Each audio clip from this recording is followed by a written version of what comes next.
we would begin, if we were standing in your physical shoes, by acknowledging that change must come. It cannot be otherwise.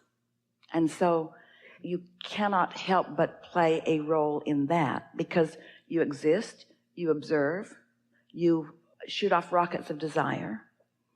But it's helpful to talk about how any creation happens, and isn't all creation change? Because all creation is experiencing what is, acknowledging how it could be better, launching the rocket of desire, and then lining up with it. Yes? So what you might say is, there are a couple of steps that we get to play in this change that we were born to be a part of. We can do the asking part, which we can't help but do that. We can be step one. Source is going to be step two. The vortex, the law of attraction, the cooperative components gathered. When you ask, it is given. Someone should write a book about that. So we're using your perspective and your words, we can be step one part of the change, where we focus, we really see the injustices, we launch strong rockets of desire because we expose ourselves to strong momentum of unwanted. And so we're part of the big rocket of desire where we not only want, but we demand something to be different.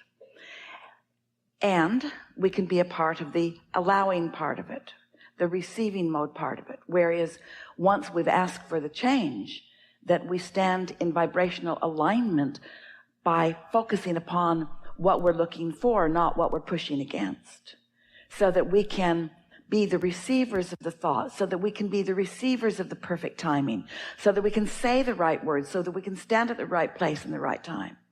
Because what so many young people, or not so young people, are translating this conversation to be is that we have to push hard against what we don't want. And of course, step one matters in the equation.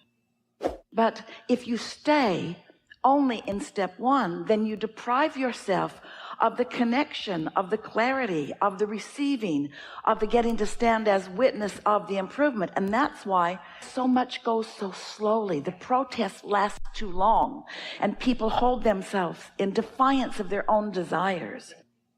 But you must teach to the clarity of your example. And the thing that happens to so many people that want to lead movements is that they have discovered that the majority of the population of the planet, the majority of those people are in step one, pushing hard against step one. And so in order to get their attention, you have to do that too. And then you defeat your own platform, because you can't be in step one and step three at the same time. Step one is the asking mode. Step three is the listening mode, the receiving mode. So our encouragement is that you dart in and out, get in step one, get yourself stirred up, identify your cause, not your problem, your cause, your claim to improvement, what you prefer, and then focus on that and just pay attention. Find satisfying thoughts. We are never encouragers of avoiding step one. We just don't want you to make a life career out of step one. And most people, once they get in step one, that's where they want to stay. And the reason is this. We understand the reason. They have a valid reason. It just doesn't serve them very well.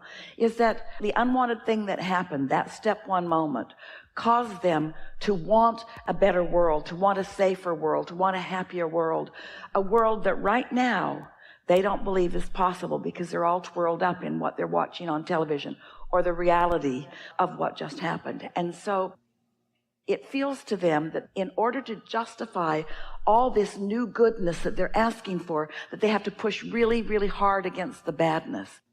But how it works is you teach by the clarity of your example. Some years ago, a family came to these gatherings when the gatherings were much smaller, in very early days that Esther was allowing people to know she had this weird gift. And two people married, husband and wife, both physicians, and they had a small airplane that they flew frequently to do humanitarian work in communities not too far from where they lived.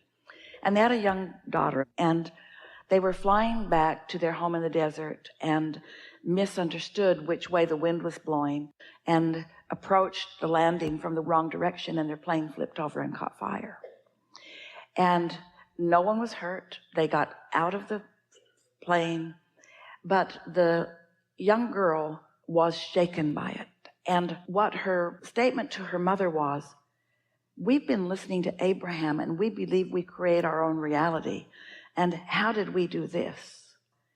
Now she felt vulnerable and afraid. And her mother wanted to know what she might say. And we said, hardly anybody survives a plane crash, but you did. You came in from totally the wrong direction, flipped over, caught on fire, and all got out. We'd say, something's going well for you, wouldn't you? And so the important thing is to do whatever you can do to help your daughter maintain her connection with her source. Because when she's in connection with her source, she'll feel good. She'll feel safe. She will attract things that are. And the worst thing you can do is fan the flames of what makes her feel vulnerable. And so we get it. People don't want to hear that. They want you to face reality, and they want to take all kinds of action. But you're leading us to the most important thing that we will talk about here together today.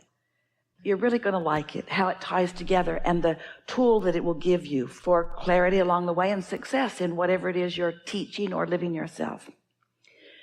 So in every moment that you are awake in your physical body, you are in the receiving mode of something, because you can't turn your tuner off. It's on, which means you are emitting a vibrational signal, which means you are receiving a vibrational signal, because whatever station you're on is what's coming back to you. The question that you might want to ask yourself as you're moving through the day, it ties in with this satisfied or not satisfied, is what receiving mode am I in? Am I in the receiving mode of source, who knows the whole picture of me? Or am I in the receiving mode of CNN, who has a different agenda today? What receiving mode am I in? Because depending upon what receiving mode you're in, either will gain momentum. In time, there will be enough momentum that you'll want to take action. But you just want to make sure that you're in the receiving mode. Esther has just sent off to the printer a proof for a new dash card. It's a card you can put on the dash of your car. It was either that or a bumper sticker, and she didn't think it was a good idea for you to run around with a bumper sticker that said under the influence. When you look at it, you can't tell what it says because it's all backwards and funny, but when it's on your dash, it reflects onto your windshield. So low on your windshield, it's a nice reminder, under the influence. What influence am I under? Am I under the influence of my inner being, which means am I in the receiving mode, or am I under the influence of fearful, worrisome things? So step one, of course, be awake in this world, be alive in this world, and let what comes to you in this world serve you in the way you intended. Let knowing what you don't want help you to know what you do want. For example, when you're listening, when you're under the influence of source, the eventual ideas that will flow to you will be ideas such as offering love as often as you can, and noticing in advance those who are feeling like fish out of water, and maybe doing something to soothe them before they feel so disenfranchised and misunderstood that they are actually in a place that as they're trying to move up the emotional scale, they move into revenge.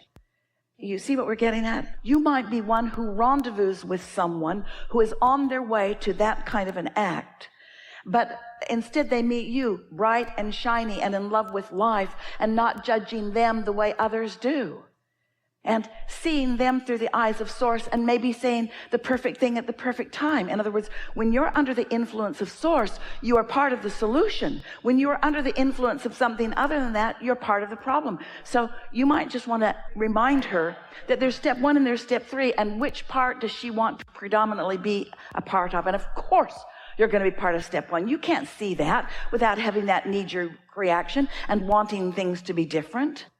But you sure can give your attention to what you want to be different. If you're under the influence of what so many people are, you want to blame them. There's no place for understanding within you about how they even got there. And therefore, there's no moving forward in helping fewer people get there.